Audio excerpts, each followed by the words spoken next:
बिस्मिल्लाहिर्रहमानिर्रहीम। अब्दुल्ला इब्न वाल की शहादत के बाद अलम लश्कर जनाब रफ़ा इब्न शद्दाद ने संभाला और ये लोग बड़ी बेजिगरी से जंग में मसरूफ़ हो गए और काफ़ी देर तक मशगूल जंग रहे, यहाँ तक कि रात आ गई और अब इन इस्लामी बहादुरों की हालत ये हो गई थी कि इनका सांस लेना तक दुश्वार हो गया था और कोई अपने आलम में न था, होश व हवास बजा न थे, ज़ख्मों से चूर हो चुके थे, तादाद भी तकरीबन ख़त्म होने को थी। रफ़ा चंद कदम पीछे हटे। ये वो वक्त था कि आफ़ताब गुरूब होने को था।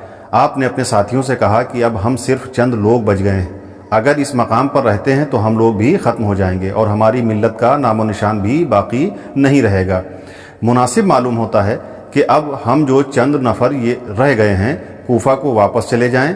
इस राय को तकरीबन सब ज़ख्मियों ने पसंद किया। अब्दुल्ला इब्न औफ ने कहा कि अगर हम इसी वक्त यहाँ से रवाना हो गए तो दुश्मन हमारा पीछा करके सबको कत्ल कर देंगे।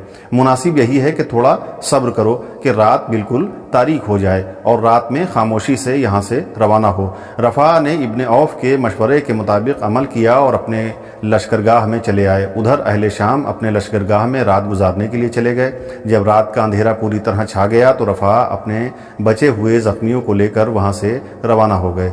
ये लोग जिस पुल से नहर फरात पार हुए थे उसे शिकस्ता कर दिया ताकि दुश्मन अगर पीछा करें तो जल्दी से फरात पार न कर सकें।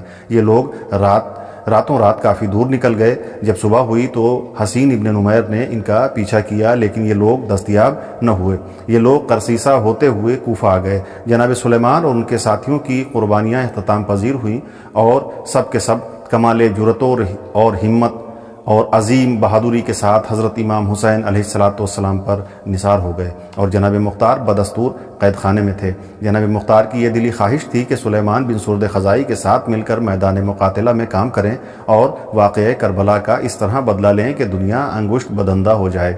उन्होंने इस सिलसिले में कूफा पहुँचने के बाद जनाब सुलेमान से मुलाकात भी की थी, लेकिन पहली मुलाकात में आपस में समझौता नहीं हो सका था क्योंकि सुलेमान अपने खुरूज की तारीख़ मुकर्रर कर चुके थे और वो उसका इंतज़ार कर रहे थे और तैयारी में मशगूल थे। और जनाब मुख्तार का कहना था कि तारीख का इंतज़ार न कीजिए बल्कि मौके का लिहाज कीजिए। इस वक्त यजीद की मौत से मुल्क में इंतशार है, खुरूज का बेहतरीन मौका है। अभी इसी किस्म की गुफ्तगू जारी थी और ये लोग आखिरी फैसले पर नहीं पहुँचे थे कि जनाब मुख्तार गिरफ्तार कर लिए गए। उनकी गिरफ्तारी के बाद शियों के बड़े लोगों ने बहुत कोशिश की कि उनकी ज़मानत पर रिहाई हो जाए, लेकिन इसका इम्कान न पैदा हो सका। बिल आखिर इब्न ज़ियाद की हुकूमत शाम की तरफ से पेशकदमी के सबब जनाब सुलेमान को अपनी मुअय्यना तारीख से कब्ल ही खुरूज करना पड़ा, जिसके नतीजे में ये सब के सब कत्ल कर दिए गए। यकीन है कि अगर मुख्तार कैद न होते और दोनों मिलजुल कर एक साथ मैदान में आ जाते तो सुलेमान वगैरह की शहादत जल्दी अमल में ना आ सकती। इधर जनाब मुख्तार कैद में थे। जब उनको जनाब सुलेमान और उनके साथियों की शहादत की खबर मिली वो बेचैन हो गए और उनको इस वाक़े से बहुत सदमा पहुंचा। उन्होंने जनाब सुलेमान के बाकी बचे साथियों को कैद खाने से ख़त लिखा। उन्होंने ख़त में लिखा, खुदा वंदे आलम तुम्हें इस मुसीबत उज़्मा पर सब्र अता करे और अजरे अजीम इनायत फरमाए और तुमने जो तकलीफ़ें बर्दाश्त की हैं और जो सदमात उठाए हैं उसका तुम्हें अज्र अता फरमाए। तुम्हें मालूम होना चाहिए कि राह खुदा में तुमने जितने कदम उठाए हैं खुदावंद आलम उनके बदले बेशुमार हसनात अता फरमाएगा। मेरे दोस्तों, मैं तुम्हें बशारत देता हूँ कि जिस वक्त मैं कैद से रिहा होकर बाहर निकलूँगा हुक्म खुदा से मोहम्मद व आले मोहम्मद अलैहिस्सलाम के तमाम दुश्मनों से ऐसा बदला लूँगा कि दुनिया हैरान रहेगी। मैं उनके छोटे बड़े किसी को भी न छोड़ूंगा।